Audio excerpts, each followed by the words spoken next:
Hey guys, it's Monica at Academic Phoenix Plus, and welcome to another tutorial about texturing. We're going to do a little bit of procedural texturing when it comes to our environment. So far we've done glass, we've done wood in the last tutorial. This time we're going to continue on and start working on our chair.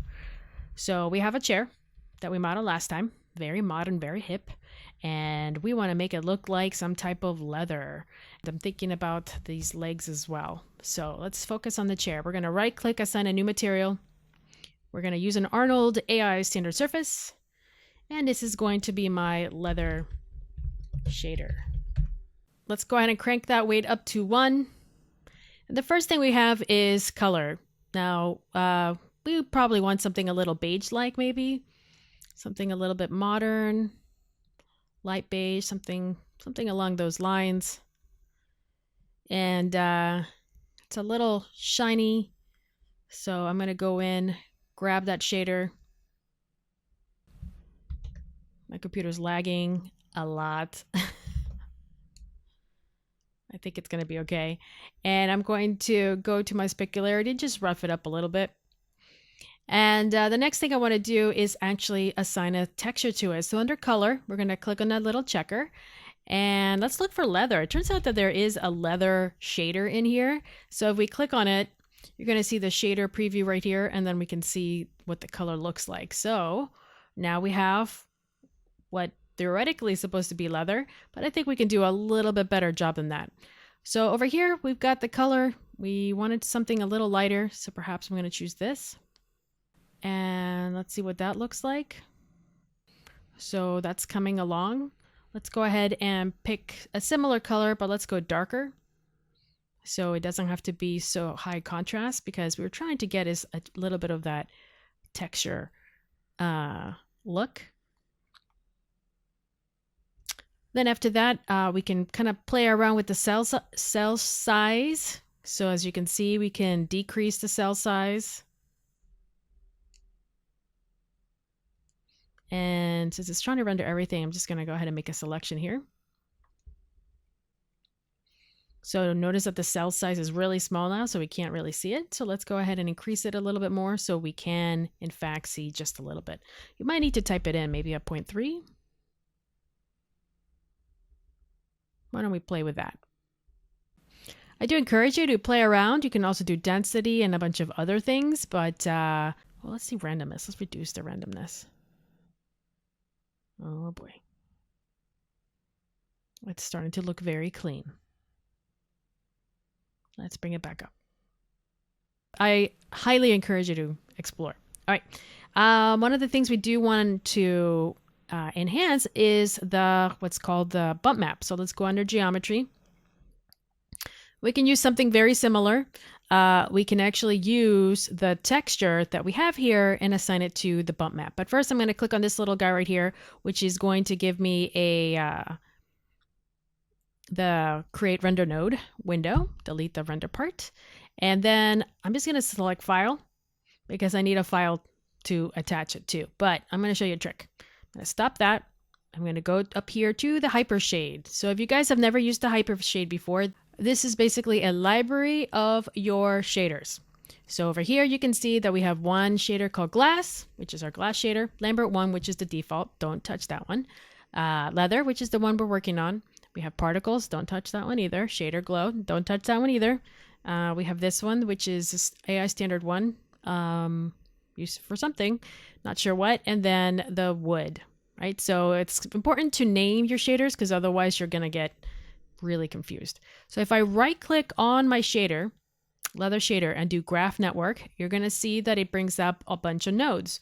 The base color is attached to a leather, which is the one we were just working on, which is attached to the placement node. An SG node, all of them have this. It's just means that you'll be able to render something. And there's a couple advanced options here, but don't worry about those. Over here, the bump value, I'm going to take these two and delete them.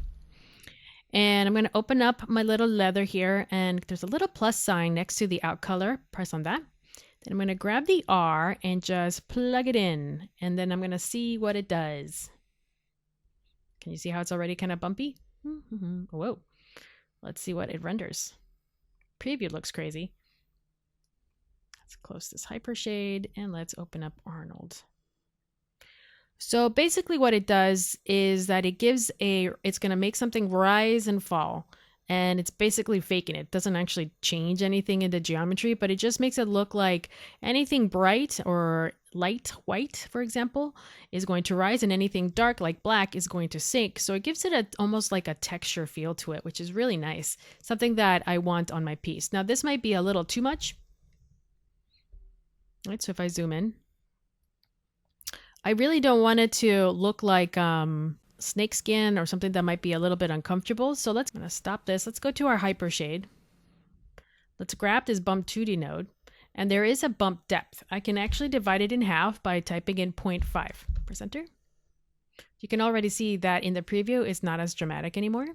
And then when I press play, we can get a little bit of that smoothness back, which is what I really want, is to have this to look like leather, not like rock. So that's going to be important. If I want to, I can reduce it even more if you feel like it's too much. It's artist's choice. I'm kind of happy with the way it looks right now. If you change the bump depth to 0, you'll notice that it has no depth. So a little bit of bump really does make a difference in your texture. As you can see, it doesn't really take that much.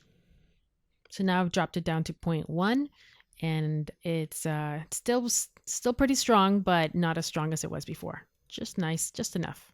Now the reason why I chose to connect this leather, the R, which is a black and white color of red, into the bump value is that if I change this leather node whatsoever, so for example, if I decided to change my cell size to 2, it will automatically update the bump map as well, which is really important because having 2 separate texture maps can be a little bit of a hassle.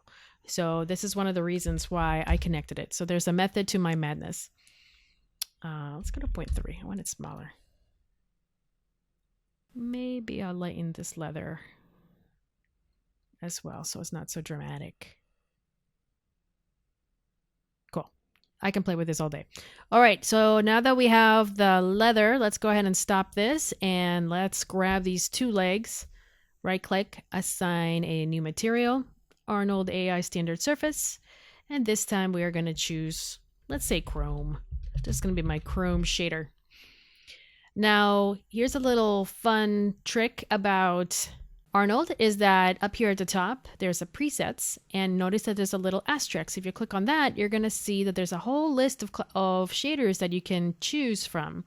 So for example, if I wanted to choose bubble and then click replace, and then you can see that preview here, press play, I'm going to get a weird bubble. Not exactly what I'm looking for in this shader, but it's also really interesting to look at. So the whole point of this is because what I want to show you guys is if you go under presets, you can go to Chrome and replace. And then what we get is Chrome. Now I think this Chrome is really shiny, so I have a tendency to go into my specularity roughness and increase the roughness a little bit so that it looks almost like aluminum. So let's go ahead and stop this. Let me go to the other chair, and I'm going to right click, assign existing material. And because everything's labeled correctly, I can quickly say leather and then select these 2 legs and then assign a chrome shader. All right, let's see what we have here. What do you guys think? Would you live here? Would you have this in your back patio? I don't know. It's kind of fun. I don't know if they look very comfortable, but they definitely look modern. Maybe we'll see these in a hotel. I'm getting some interesting texture here. So what I'm going to do is select I'm going to stop this. And I think my cell size is a little too big. So let me go ahead and increase it again and then press play. And I'm trying to avoid that noisy pattern that it happens. We may not be able to prevent it just because this is a repeating texture and just might be the way it's reacting, but just to let you know that you can quickly change it if you need to. All right, it's coming along.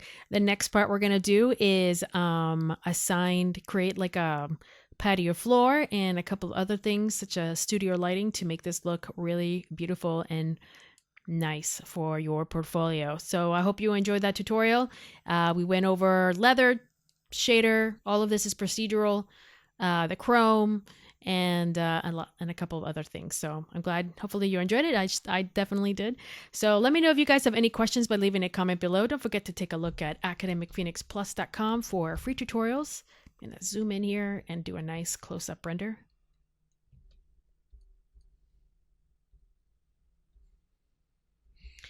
You can find free tutorials, free downloads, and a lot of other really great things at academicphoenixplus.com. And don't forget to subscribe, and don't forget to say hi. Thank you, everybody, again for listening, and I really appreciate it. I appreciate you, and I will see you next time in the next tutorial where we start texturing the floor and other elements. I'll see you in the next one.